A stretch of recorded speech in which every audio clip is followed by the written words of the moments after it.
बूढ़ा आदमी और भिखारी। बगदाद शहर में रहीम खान नामक एक बूढ़ा व्यक्ति रहता था। वह एक बड़े से शहर में नवाबों की तरह जीता था।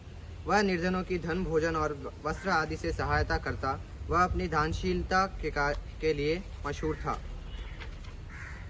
एक सुबह वह घर की छत पर टहल रहा था। उसने घर के बाहर एक युवक को भीख का कटोरा लिए देखा।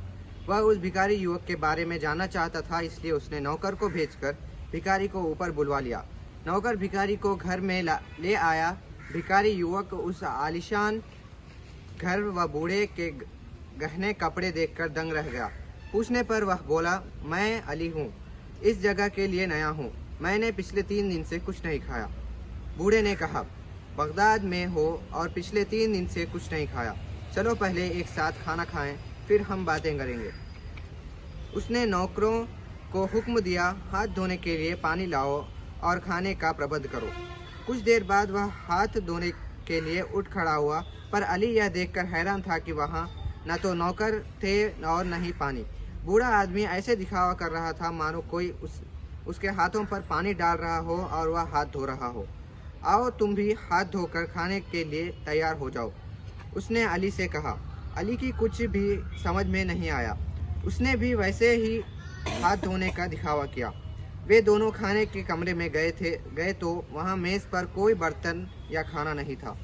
बूढ़े ने अली से बैठने का आग्रह करके कहा, यह गोश्त लो ना। अली को भी ऐसा दिखावा करना पड़ा मानो वह भोजन का स्वाद ले रहा हो। रोटी लोगे? बूढ़े आदमी ने ऐसा दिखावा किया मानो वह रोटी से भरी प्लेट अली के आगे रख रहा हो।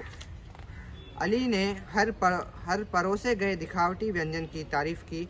जब मीठा खाने का समय आया तो बूढ़े ने कहा, तुम्हें बसरा की इस मिठाई का स्वाद तो ज़रूर लेना पड़ेगा। अब अली ने ऐसा दिखावा किया मानो उसका पेट भर गया और वह भरपेट खा चुका है। वह बूढ़े आदमी को धन्यवाद देते हुए विदा लेने के लिए खड़ा हुआ। बूढ़ा आदमी हंसकर उसकी पीठ थपथपाते हुए बोला, बैठो नौजवान, मैं तो तुम्हारे सब्र को परख रहा था। मैं सचमुच तुम्हारे धैर्य की कदर करता हूँ।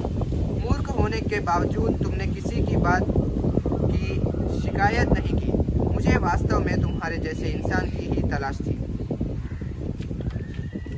बूढ़े आदमी ने अली का हाथ थाम लिया और उससे विनती की कि वह उसी के साथ रहे, ताकि इतने बड़े घर के प्रबंध व रखरखाव में सहायता मिल सके। इस तरह भिखारी अली ने बूढ़े व्यक्ति का दिल जीत लिया। वह अनेक वर्षों तक उसके साथ खुशी खुशी रहा। धन्यवाद।